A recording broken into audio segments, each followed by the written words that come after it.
এইখিনিতে লৈ লওঁ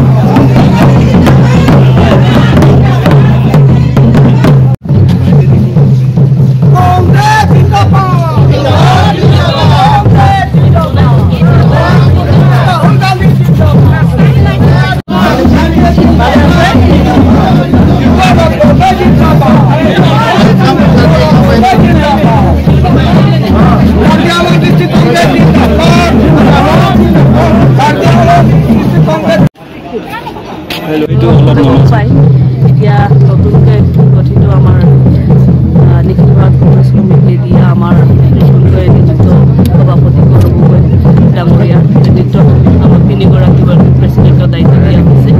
আজি কাৰ্যভাৰ লোৱাৰ পাছতেই আমাৰ সভাপতি গৌৰৱ গগৈ ডাঙৰ নেতৃত্বত অবজাৰ্ভাৰসকল বনোৱা হৈছে আৰু বিদায় দিলে পঠোৱা হৈছে। আজি বিশেষকৈ আমি কাৰ্বি আংলঙত আহি উপস্থিত হৈছোঁ। মোৰ লগত আমাৰ অবজাৰ্ভাৰ মহন বৰা আছে আৰু আমাৰ শ্ৰৱণ ৰাজা আছে। আমি সকলোৱে আপোনাৰ কাৰ্বি আংলঙৰ যিমান আমাৰ দলীয় কৰ্মীসকল আছে তেওঁলোকৰ লগত আমি আলাপ আলোচনা কৰিম আৰু সাংগঠনিক দিশত কি ধৰণে আগবাঢ়িব লাগে সেইটো কাৰণে আমি ইয়াত উপস্থিত হৈছোঁ। আৰু সেইটোৱে আমাৰ মূল উদ্দেশ্য। আৰু যি ধৰণে আমাৰ নেতা ৰাহুল গান্ধী ডাঙৰীয়াই সকলো যাতে সংবিধান ৰক্ষা হওক, গণতন্ত্ৰ ৰক্ষা হওক, এই যে বাৰ্তা সকলো মাজত চলাই গৈছে। সেইকাৰণে আমাৰ কংগ্ৰেছ কৰ্মীসকলৰ দায়িত্ব আছে যে আমি সকলো সেইখিনি আমাৰ সকলোৱে যাতে মিলিজুলি থাকোঁ, জাতি জনগোষ্ঠী ধৰ্মাৱলম্বী মানুহ ভাগে সমৃদ্ধ থাকোঁ, তাৰে কাৰণে এই বাৰ্তাটো লৈ পেলাই সকলো ৰাইজৰ ওচৰত আহিছে। বাইদেউ কাৰ্বি আংলঙত এবাৰ কিমান আশাবাদী আপোনালোকে? আমি সকলো আশাবাদী, কাৰণ আপোনালোকে আজি কাৰ্বি আংলং সকলো জনসাধাৰণৰ মাজত এইটোৱে ভাষ্য যে বা তেওঁলোকৰ এইটোৱে আশা যে বহুত হ'ল এই বিজেপিৰ লুটৰ ৰাজনীতি।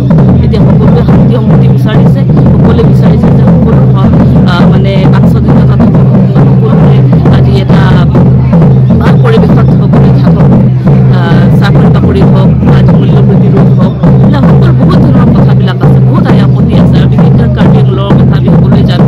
অসমৰ ৰাজনীতিত আজি কাৰ্বি আংলঙৰ কি ধৰণে মানে গোটেই কথাবিলাক চলি আছে। সেইকাৰণে আগন্তুক সময়ত আমি চেষ্টা কৰিম। সেইকাৰণে আমি সংগঠনটো ষ্ট্ৰং কৰি লওঁ। সংগঠন ষ্ট্ৰং কৰিলে কিমান আহিব আপোনালোকে নিজে গম পাব। আৰু আমি আগন্তুক নিৰ্বাচনবিলাকত আমি জয়যুক্ত হ'ম বুলি কিন্তু আশা কৰোঁ।